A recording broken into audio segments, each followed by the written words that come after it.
This is the TEQ Magazine Paper Cut, and I am Jonathan Kirsting, the Associate Publisher of TEQ Magazine. And in this issue, our TEQuity coverage continues. We're really excited about this ongoing coverage around all things diversity, equity, and inclusion. We're going to be talking to Martin Shepard, who's not only a founder of a tech company, Arch Access Control, he's also founder of EARN, which is the Executive Action Resource Network, and they're all about helping businesses build their diversity, equity, inclusion in their operation.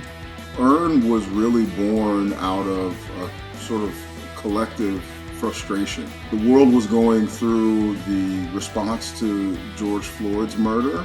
We conceptualized a path forward. We sent letters to the 50 largest employers in the region. What was the challenge coming out of this letter to these 50 big organizations here in Pittsburgh? Hire C-suite executive leadership that's African American. That's kind of number one on the list. We made this list of recommendations, and then we proceeded to put a business model behind some of those recommendations so that we could help. A business model behind that to me is so transformed. It's one thing to go out and say, here's our demands, blah, blah, blah, here's what we need to be doing. But to actually, I'm putting a plan behind this to make this thing work. Thank you so much for taking the time. And once again, thanks for being part of our TEQuity initiative. It's good stuff all the way around. It gets me pretty fired up. In this issue, we reveal our annual State of the Industry data, tracking the growth of Pittsburgh technology and our innovation community. The numbers surely show tech driving our economy.